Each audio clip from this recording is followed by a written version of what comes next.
Hi, I.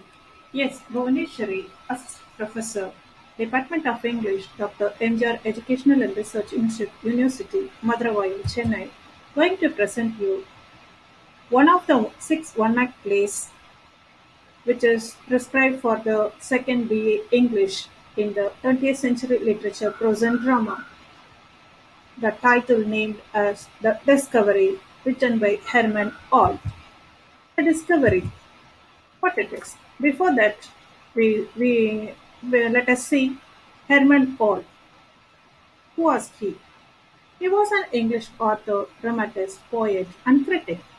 He was known for his historical dramatization of Christopher Columbus' discovery. San Diego Junior Theatre produced his one-act children's play, The Princess in the Sleeping Book in 1953. Christopher Columbus was an Italian explorer and navigator who completed four voyages across the Atlantic Ocean, opening the way for European exploration and colonization of the Americas. His expeditions, sponsored by the Catholic monarchs of Spain.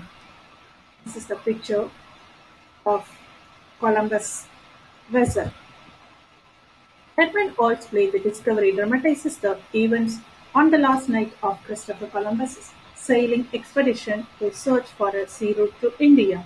The story is sometimes anachronistic and credits to Columbus for greater knowledge than he had on the expedition that led to the chance discovery of America. The crew is restless at the outset and becomes eager for a fight as they unfolds. The high-handed attitude of Columbus and absence of sympathy for the justified complaints of the crew led to a situation close to mutiny. Destiny, however, has decided to bring laurels to Columbus and crown his efforts with the discovery of a land that is still not colonized. Columbus is quite authoritative and stern disciplinarian, yet he seeks adventure.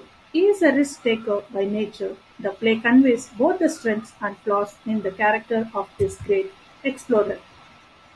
The whole play is set on board the ship Santa Maria. At first, we are introduced to Diego and John, who are on quarter-deck or talking to each other about Columbus. Diego criticizes Columbus for his authoritative manner. John, however, is less verbal in his opinions. We learn that sailors want to go home, but Columbus has not agreed. Pedro, an officer, comes and sees these two. He starts conversation, but Diego's anger makes it bitter. However, Columbus enters and dismisses the sailors. Pep, a page boy, hides and listens to captain and officer talking. They are talking about tempo of the crew. Pedro argues that sailors are simple men and they want to return to home. It has been more than 2 months and they are in uncharted seas. They are fearful that the ship might get lost. Pedro himself believes that nature will not allow them to know everything in the world. But Columbus disagrees with him and says that it is God's will that they continue their voyage. He orders Pedro to stop sailors from singing a song. When he is alone, Pep comes.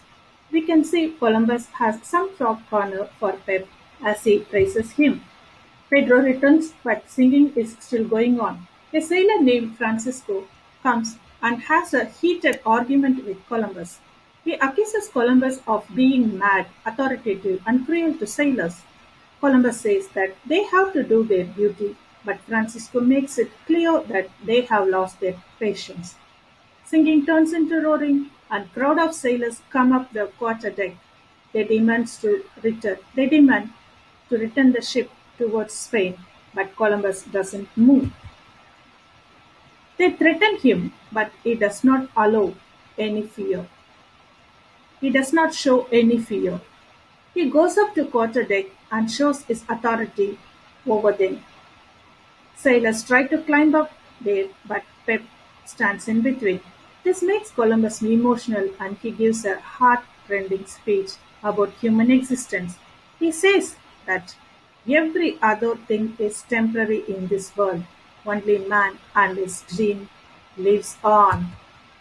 This changes the mood of the scene as sailors feel guilty and goes back to their duty.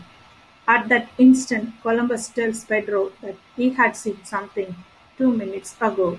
He again looks and points out it is a light. That means land is near. Whole ship is filled with shouts of joy as they learn about it. Play ends with Columbus authoritatively ordering to have to. The discovery says Columbus is a man of discovery. Apart from discovering the new land, he has come to know about many things. First, he says, one has to depend on one's vision, not on the support of others. For loyalty is as temporary as the seaweeds on a tide. In the beginning, there may be discipline, but soon it bursts like a balloon. Ultimately, what remains is faith in oneself. The daring nature of Columbus survives till the end, and the attributes his success to the blessings of God. Hope you understand that the habit of self confidence, we should chase our visions and dreams. Dream, dream, dream till you achieve it. As Abdul Kalam says, how we did, how Columbus did, he succeeded. So from the story we learn this. Writer assignment, the critical analysis of one act play the discovery. Thank you.